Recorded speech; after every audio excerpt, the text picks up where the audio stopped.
अब बात उस हार की करेंगे। 3 राज्यों में कांग्रेस को मिली हार की। इनमें 2 राज्यों में कांग्रेस की सरकार थी और एक राज्य ऐसा था जहां कांग्रेस ने 2018 में सरकार जरूर बनाई थी, लेकिन वो सरकार टिक नहीं सकी। और अब जब कांग्रेस को पूरी उम्मीद थी कि सरकार बनेगी, तो नतीजों ने चौंका दिया।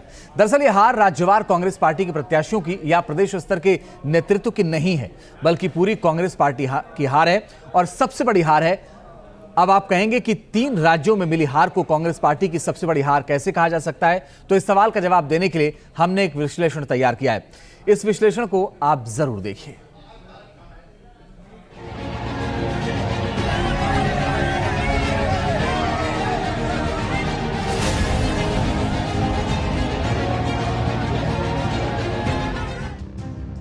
तीन राज्य बीजेपी विजय, कांग्रेस की बड़ी पराजय।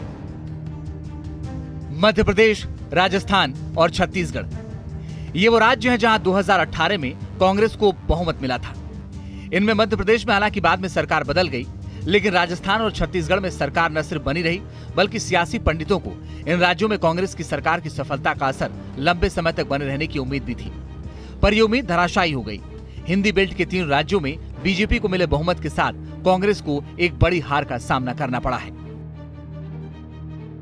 न राजस्थान में गहलोत का जादू चला, न मध्य प्रदेश में कमलनाथ का अनुभव काम आया, न ही छत्तीसगढ़ में भूपेश बघेल की नरवा, गरवा, घुरवा और बारी का छत्तीसगढ़िया प्रथम वाला कॉन्सेप्ट का असर दिखा। जो दिखा वो सिर्फ और सिर्फ पीएम मोदी का जादू था, जो आम जनता के सिर चढ़कर बोल रहा था।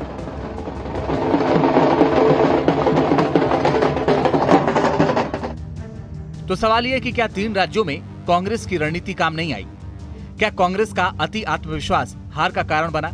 क्या कांग्रेस के कार्यकर्ताओं का अति उत्साह भी इस हार का कारण है?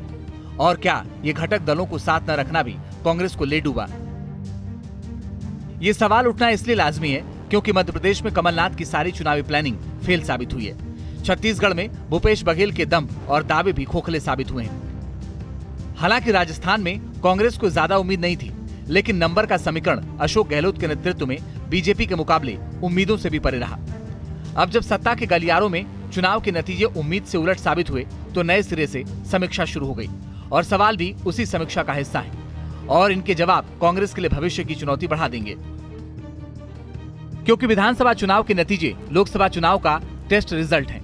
इंडिया गठबंधन के भविष्य का निर्धारण भी यही नतीजे करेंगे। पीएम मोदी के मुकाबले बड़े चेहरे का चुनाव भी इस नतीजे पर निर्भर है और लोकसभा चुनाव के लिए प्रभावी रणनीति बनाना भी मुश्किल हो सकता है।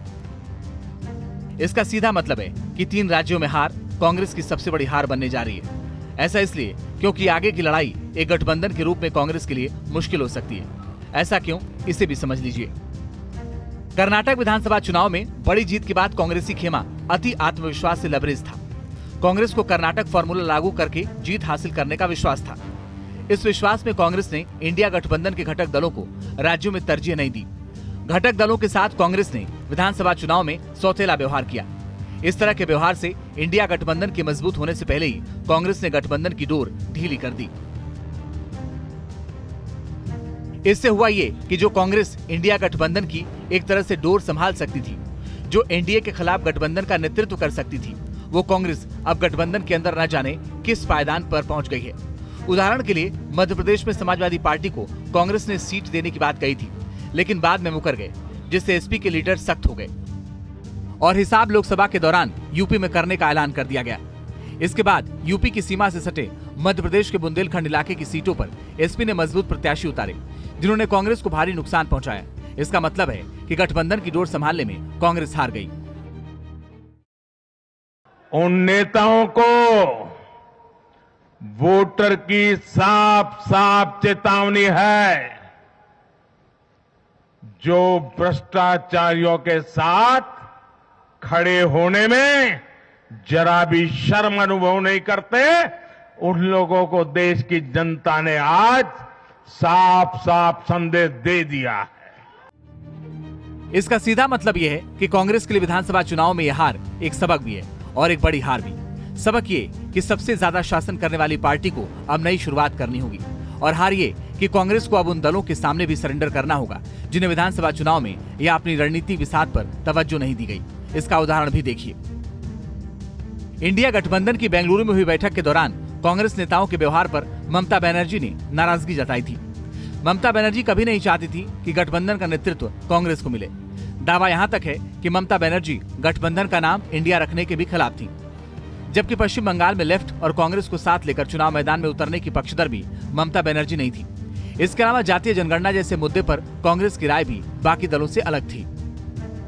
इसका मतलब यह है कि कांग्रेस ने सबसे पुरानी और सबसे ज्यादा सत्ता में रहने वाली पार्टी होने के नाते गठबंधन में भी माइलेज लेने की कोशिश की, लेकिन कामयाबी हाथ नहीं लगी।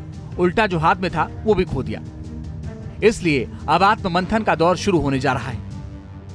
मैंडेट आया है जनता का। मैंने पहले ही कहा जनता माई बाप है। लोकतंत्र में जो भी फैसला आएगा उसको हम विद ह्यूमिलिटी स्वीकार करेंगे और नई सरकार जो बनेगी उसको हमारी शुभकामनाएं हैं।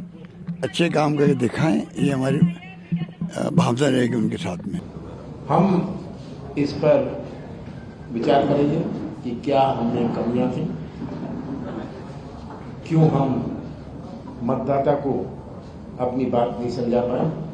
आत्ममंथन कांग्रेस के लिए अब बहुत जरूरी भी है, लेकिन इस स्थिति तक पहुंचने के लिए कांग्रेस को एक बड़ी कीमत चुकानी पड़ी है। ये कीमत है विपक्षी दलों के गठबंधन के नेतृत्व का छिन जाना। इसे ऐसे समझिए कि इंडिया गठबंधन के लिए बिहार के सीएम नीतीश कुमार ने मेहनत की।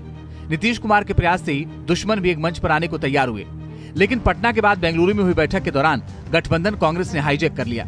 गठबंधन में नीतीश कुमार एक तरह से साइडलाइन कर दिए गए। मुंबई में बैठक के दौरान नीतीश कुमार प्रेस कॉन्फ्रेंस में भी नहीं दिखे और फिर नीतीश कुमार ने एक बयान से कांग्रेस की नीयत पर सवाल खड़ा कर दिया।